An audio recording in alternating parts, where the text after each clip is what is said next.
Artigo 5 da Constituição Federal. Inciso 6.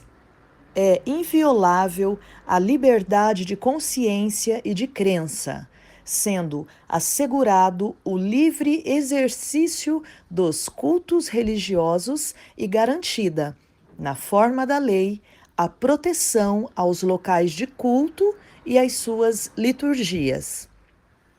Inciso 8. Ninguém será privado de direitos por motivo de crença religiosa ou de convicção filosófica ou política, salvo se as invocar para eximir-se de obrigação legal a todos imposta e recusar-se a cumprir prestação alternativa fixada em lei. Então, eu defendo o meu comportamento a partir de algo que aconteceu comigo.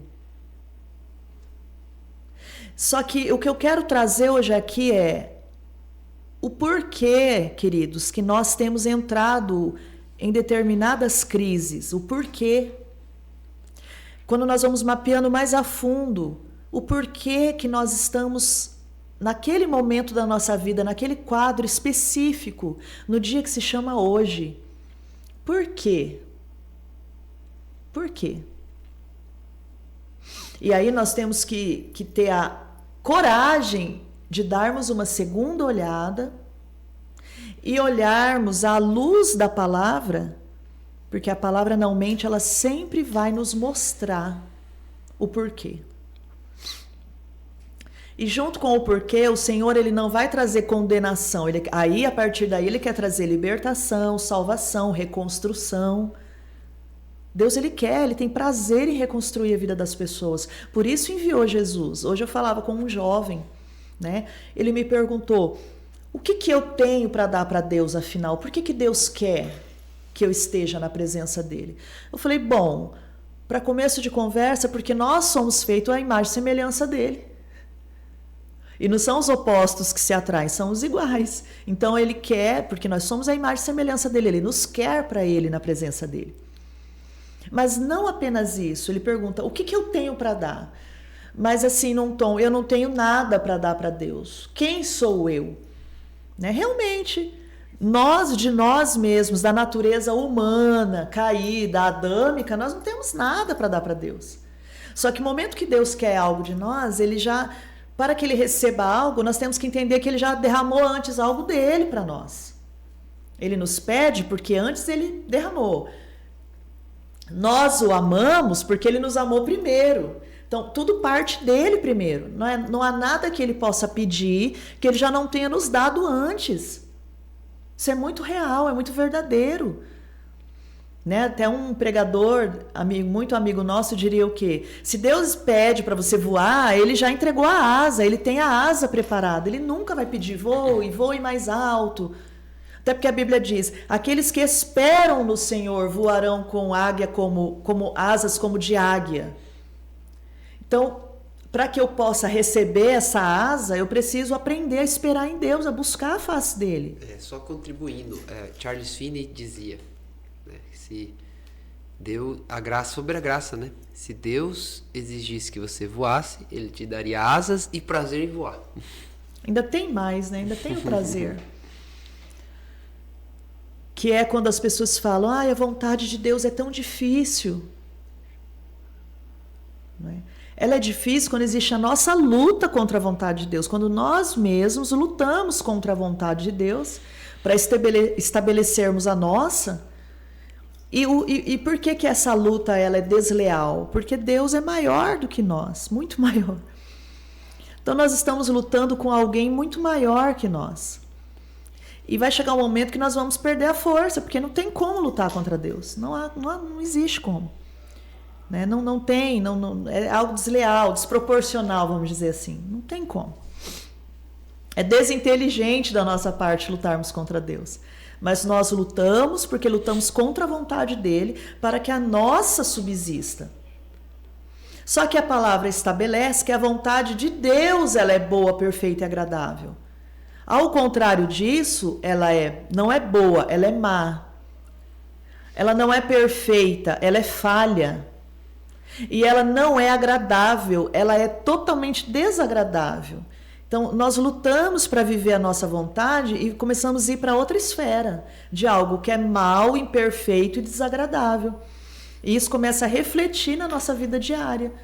A pessoa começa a ficar com desânimo, enfraquecida, ela vai na igreja arrastada, ela até vai por uma questão religiosa, mas ela já não tem aquele encontro com a presença de Deus, né? Alegrei-me quando me disseram vamos à casa do Senhor. É como se ela perdesse a graça.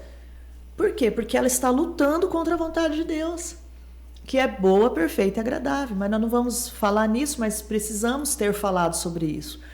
Agora, quando nós falamos sobre crise, então, que todos vão passar por crise, nós já nascemos passando por crise. Porque no momento que o bebê sai do útero materno, ele sai de um ambiente e vai para um ambiente completamente novo e diferente para ele. É uma mudança drástica. Que ele vai começar a se adaptar. Por isso, muitas vezes, a questão do choro até, do susto que o bebê leva de estar agora num novo ambiente. Quando nós saímos do ambiente da carne, natural, pessoal, e vamos para o ambiente de Deus, é exatamente isso que acontece. Nós nos assustamos, porque o ambiente é outro.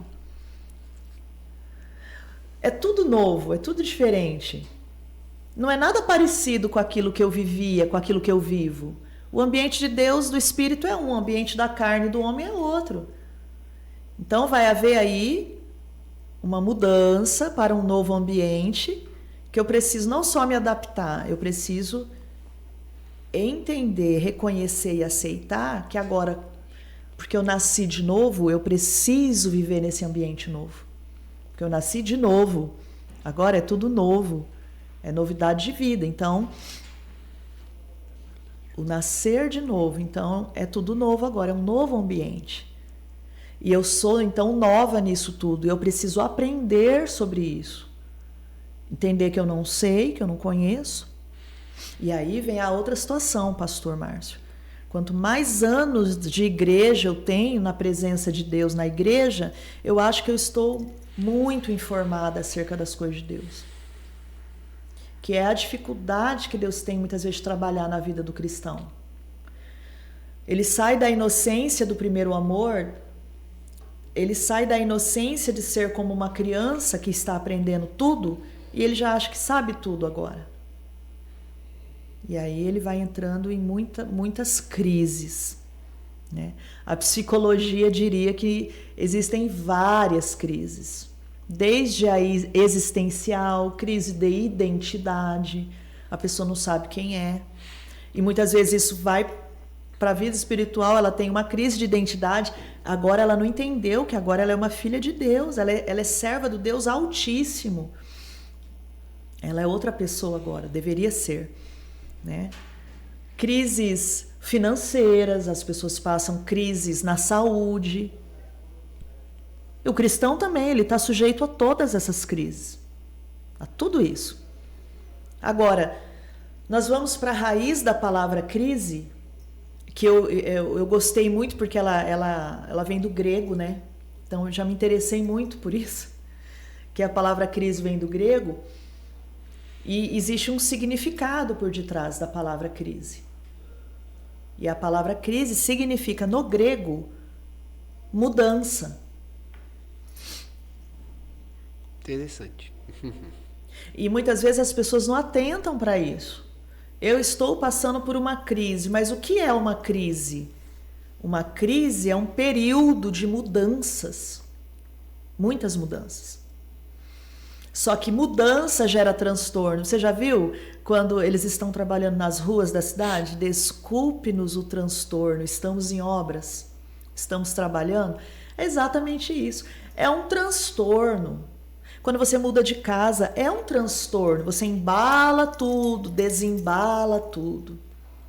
Desorganiza tudo, tem que organizar tudo de novo. Desmonta guarda-roupa, monta tudo de novo. É um transtorno. É algo que exige tempo, empenho, é cansativo. Né? Tem pessoas, eu conheço pessoas que ficam 1 mês, 30 dias para fazer a mudança de uma casa. Porque elas vão devagar, vão no ritmo ali, elas não gostam de atropelar. É um cômodo por vez. Hoje eu vou arrumar só a cozinha, hoje eu vou arrumar só a sala. Então elas vão assim, por etapa. Já tem pessoas que são afoitas, né? Em 3 dias a casa já está toda pronta de novo. Só que aquilo ali, depois dos 3 dias, ela cai deitada, quer dormir 10 horas sem parar, 12 horas, porque é muito cansativo. E quando nós vamos para a nossa vida diária, nossa vida com Deus, não é diferente. As mudanças vão causar transtorno, vão causar em mim um empenho da minha parte. Eu vou precisar trabalhar naquela mudança, juntamente com o Espírito Santo. Eu não estou sozinha nessa. Isso que é o mais incrível, né? Eu não estarei sozinha nesse processo.